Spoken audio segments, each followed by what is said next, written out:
तुझ्या तुझ्या तुझ्या रूपाचं चांदन. कोण रे बॉडी बिल्डर? माईला हे कशाला आलं इथं? हाय पण कोण यो? हो योच आहे त्यो दत्ता. दत्ता? कोण आहेस कोण तू? दत्ता भाऊ मी आज तुझ्या संग बोलतोय. दत्ता एकच सांगतो आणि एकदाच सांगतो, माझ्यावर वशीकरण करायचं नाही. आणि आपल्या आवडीनिवडीत तुझा काय एक संबंध नाही. आणि टोमणेबाजी आपण अजिबात खपवून घेणार नाही.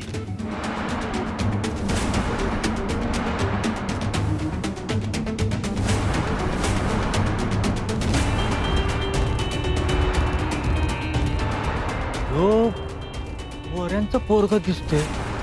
दत्ता भाऊ, तो मोऱ्याचा माणूस इथं कशा पायी आलाय?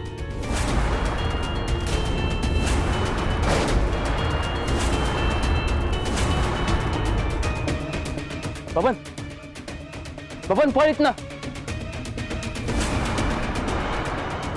थांब.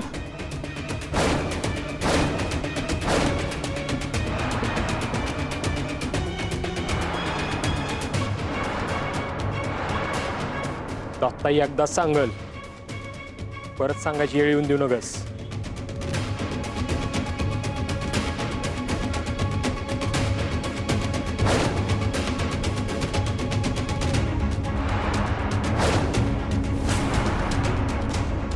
राम राम दत्ता भाऊ. नवीन दिसतोय. होय.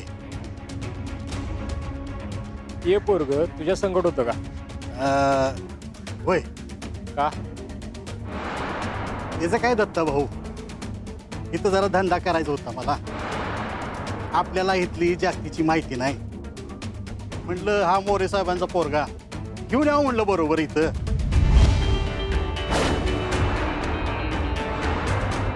इथं धंदा करायचा असेल तर अदुगर आई साहेबांची परवानगी घ्यायला लागते. हो की, त्यात काय एवढं. कसला धंदा? देशी दारूचा गुत्त्याचा. इथं गावात नाही, एशीवर टाकायचा. होय, सकाळ सकाळ का लावून आलं का काय? कोणाशी बोलतोय? दत्ता भाऊशी बोलतोय.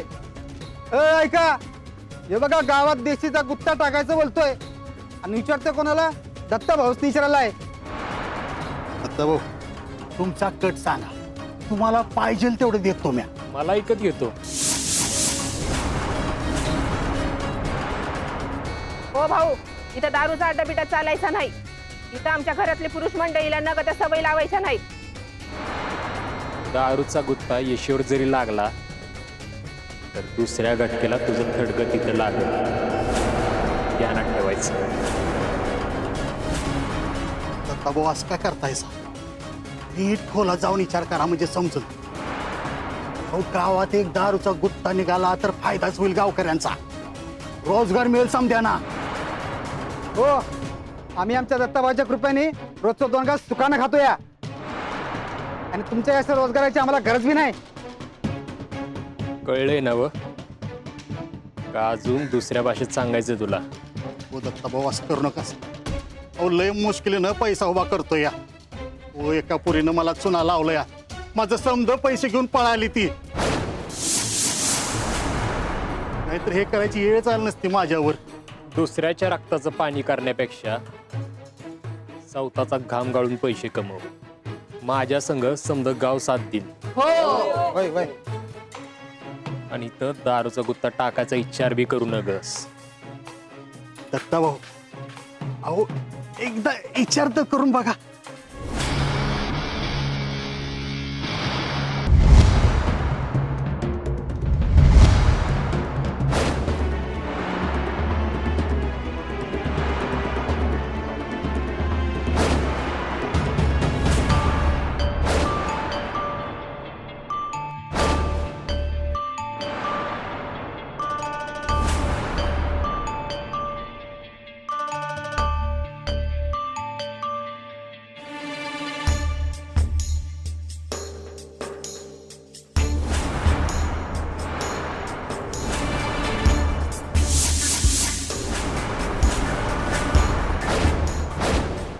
ताई तुम्ही काय ग एवढा घाम का फुटलाय तुला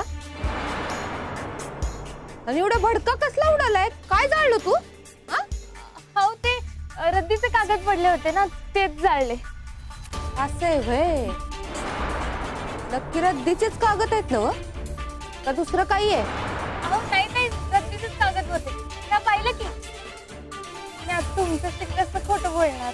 खोटा म्या कुठं म्हंटल तू खोटं बोलतीयस म्हणून हा चेहरा पांढरा फटक पडलाय ना व तुझा म्हणून विचारलं काहीतरी गडबड दिसतीये मला. खरं खरं सांग बरं नक्षत्रे काय करत होतीस काय चाललंय हा हो खरंच काही नाही ताई.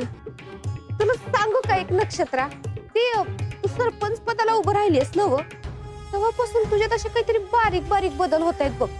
म्हणजे जेव्हा बघू तेव्हा असं भांबावलेली अशी घाबरलेली अशी अशी अशी भैसटलेवानी करतेस बघ तू.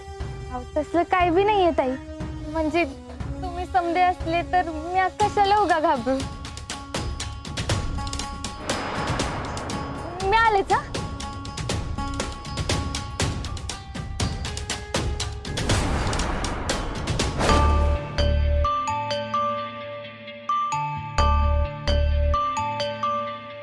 मला बघून बिथरली तर आहेस आणि त्याच कारण या कागदांमध्ये आहे. ते काय आहे एकदा कळलं तुझी राख रांगोळी कराया या कलाला येळ लागणार नाही.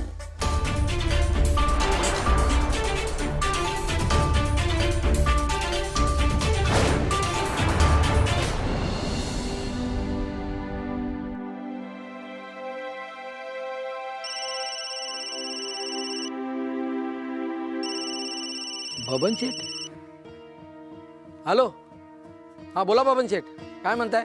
अहो मोरे साहेब कुठे आहे ती अहो त्यांचा फोनच लागत नाही राव. अहो ते कोल्हापुरात आहेत. बोला की काय काम होतं. दत्तावाडीला गेलतो तिकडे ते दत्ता का कोण हाय ते म्हणलं इथं दारूचा गुत्ता लावायचा नाही. असं का. बघा तर अहो त्याला समजावून सांगितलं म्हणलं गावातील लोकांना रोजगार भेटेल ऐकायला तयारच नाही. मोरे साहेबांना सांगा तुमचं तुम्ही बघा बबनचं काम झालं मोरे साहेबांना तेवढं सांगा.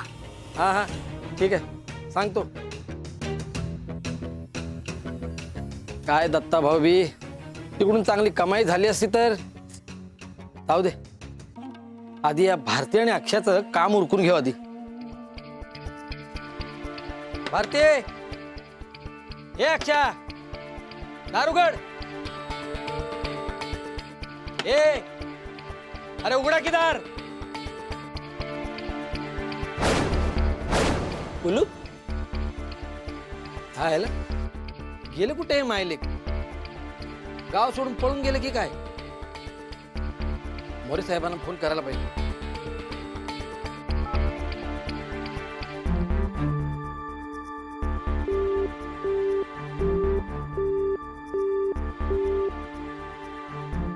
खरंच मोरे साहेबांचा फोन लागे ना. आता ह्या अक्षय आणि भारतीला हुडकायचं कुठं.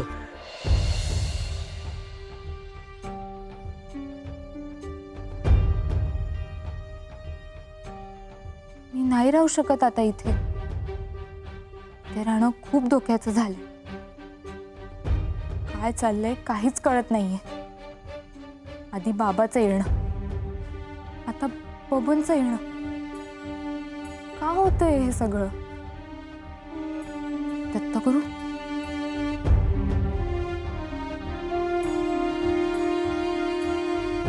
दत्तगुरु हे सगळं अचानक का घडतंय.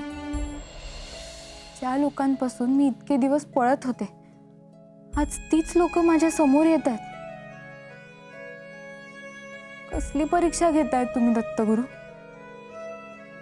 माझ्यात ताकद नाहीये पुन्हा मागच्या सगळ्या गोष्टींना सामोरं जायची. निवडणुकीसाठी उभं राहणं खूप धोक्याचं आहे दत्तगुरु. तुम्हीच मला यातून बाहेर काढा.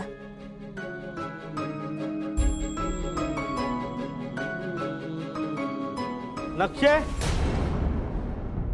नक्षे इथं वय कुठं कुठं शोधलं तुला नक्षे चहा दे ना मी बाहेर आहे.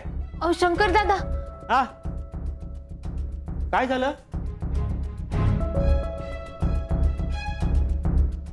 अगं, बोल की. अहो दादा, तुम्ही सकाळी ज्या पोराच्या मागे गेला होता तो भेटला का तुम्हाला? भेटला म्हणजे चांगल्या मुसक्या आवडल्या आणि दत्ता भाऊ समोर उभा केलाय. आता बसलाय दत्ता भाऊंसमोर हात जोडून खातोय मारपट्ट्याचा. काही बोलला का तो? कशाबद्दल? कसं सांगू तुम्हाला काय झालं? दादा, एक विनंती आहे. तुम्ही दत्ता साहेबांना सांगा ना त्या पोराला सोडून द्या म्हणून. सोडून? काय येडबीड लागलाय काय? काय पण काय बोलते? सोडून द्या म्हण. तू चहाच बघ, त्या पोराचं काय करायचं ते आम्ही बघतो. हा शंकर दादा, हे या इकडं. अगं नक्षे या. काय काय झालं? ऐका, त्या पोराला सोडून देणंच भल्याच आहे. का? तो पोरगा मला ओळखतो आणि त्याने माझा चेहरा पण पाहिलाय आणि त्याच्यासोबतचा तो माणूस तो बबन आहे. कोण बबन? त्याच्या दारूच्या अड्ड्यावर मी एकदा नाचले होते. अरे देवा, हे वाढीव प्रकरण झालं की. हो दादा, म्हणून मी सांगते त्या पोराने तोंड उघडायच्या आधी त्याला सोडून द्यायला सांगा दत्ता साहेबांना, नाहीतर होत्याचं नव्हतं व्हायचं. मला वेगळीच भीती वाटते. जसा तो बबन इथपर्यंत पोचला तो मोरे पण येणार. आणि तो यायच्या आधी मला इथून निघायला हवं. नाही नाही, तू थांब, मी बघतो काय करायचं ते. हो दादा, माझं धाडसच होत नाहीये या गावात थांबायचा. सगळीकडे माझे पोस्टर लागले आहेत, म्हणून मी सांगत होते मला नाही उभं राहायचंय. कुणीच ऐकलं नाही माझं. जे घडून गेलं त्याला आपण काय बी करू शकत नाही, पण पुढे येणारी अडचण तर थांबू शकतो. मी सांगतो दत्ता भाऊंना त्या पोराला सोडून द्या. हा, आलोच मी. शंकर दादा, जर काही झालं नाही तर मी निघून जाईन या वाड्यातून. अगं कशाबाई आतापासून डोक्यात भरून घेते? मी म्हणलं ना करतो काहीतरी. आलोच मी दत्ता भाऊशी बोलून.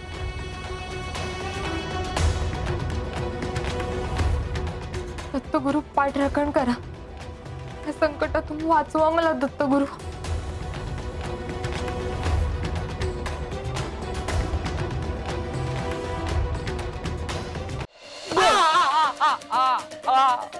बोल, कुणी आणला त्याला इथं? तिथं गुत्ता टाकायचं डोकं कुणाच आहे?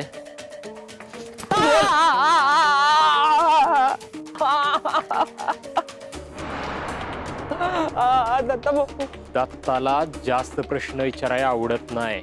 दत्ता भाऊ नाही. बोलतो का आता?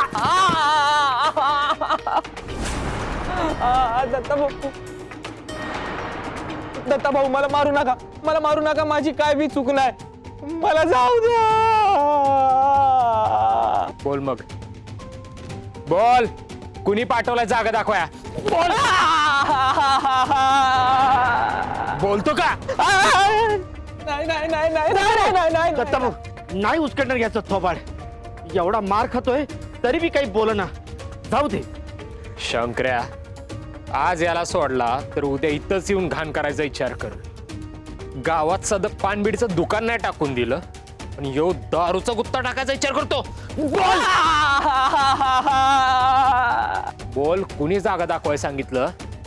बोलतो का? दत्ता भाऊ, ह्याची जबाबदारी माझ्यावर सोडा. मी करतो ह्याचा बंदोबस्त. परत या वाट्याला कसा फिरकतो तेच बघतो. नाही शंकर्या, जवळ येऊ त्या माणसाचं नाव सांगत नाही ना तवर याला सोडणार नाही. बोलतो का? सोडावं लागेल दत्ता भाऊ. मोरे साहेबांचा हुकूमच आहे तसा. तुम्ही किती बी आपटा तरी पण इशीवर दारूचा गुत्ता उभा राहणार म्हणजे उभा राहणारच. दत्ता एकच सांगतो, आणि एकदाच सांगतो, आज एकच हात गळ्यात, उद्या दोन्ही तांगड्या बी गळ्यात बांधीन घंटप्रमाणे, तुझ्या बी आणि त्या मोरेच्या बी.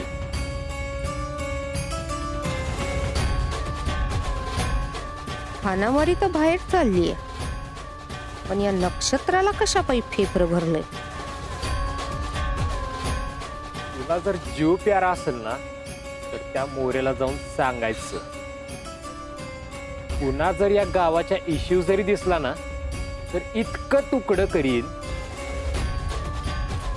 की पोत घेऊन गोळा करायला यायला लागल. चल निघ निघ म्हटलं, निघ. अरे तू काय इथे थांबलेस? निघ, नाही तर दत्ताभाऊ तुझ्या डोळा बाहेर काढतील. निघ. हे लोक इथून तर गेले, पण गावात बाकी ठिकाणी लागलेले पोस्टर बघितले तर नाही, सगळीच वाट लागेल. इथून निघायला हवं मला.